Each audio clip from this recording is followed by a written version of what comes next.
Reconnaissons que la croix est l'aboutissement de la vie de résurrection et pas seulement le début. Si vous oubliez beaucoup de choses qui ont été dites, n'oubliez pas cela. La croix est la fin de la vie de résurrection, aussi bien que le commencement.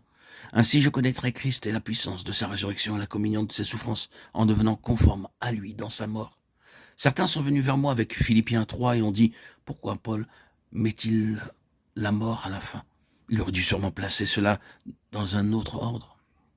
Que je sois conforme à lui dans sa mort et puisse le connaître dans la puissance de sa résurrection et la communion de ses souffrances. Non, il n'y a pas de faute. L'ordre est celui du Saint-Esprit.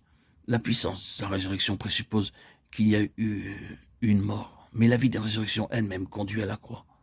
Le Saint-Esprit, dans la puissance de la vie de résurrection, nous ramène toujours à la croix, à la conformité à sa mort. C'est la caractéristique même de la vie d'exclure tout ce qui appartient à la mort. C'est à la puissance même de la résurrection de nous ramener sur la base où la mort est constamment vaincue. Cette base n'est autre que la croix de notre Seigneur Jésus-Christ où la vie propre est exclue.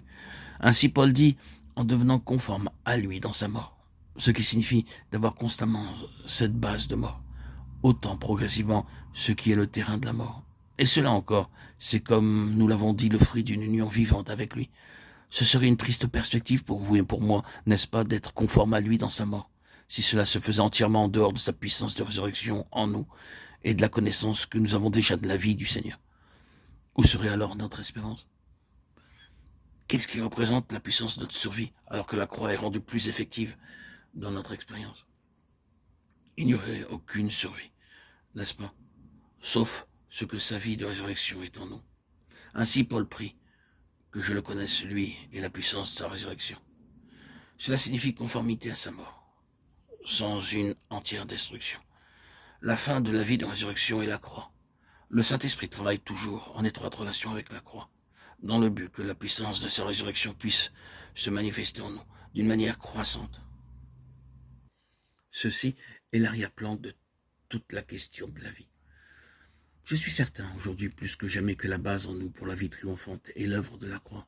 Mettons de côté ce qui est naturel. Il n'y a rien que l'ennemi ne haïsse plus que la croix. Cherchons à libérer notre pensée de toutes les fausses conceptions au sujet de la croix. Trop souvent, il y a eu ce type de réaction. Oh, c'est la croix, mais c'est la mort, la mort, la mort. L'œuvre de la croix, de manière subjective, conduit toujours à la mort. C'est pour cette raison que nous avons déjà mentionné qu'il est tellement important pour nous de reconnaître que ce n'est pas cette mort qui nous détruit, mais que par elle le chemin pour une plénitude plus grande de vie est ouvert.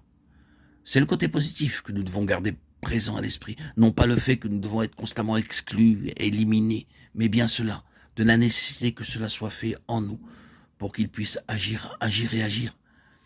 C'est le côté de la vie qui doit être par-dessus tout gardé à l'esprit, alors même que la croix agit précisément en relation avec ce qui a été rejeté par Dieu au calvaire.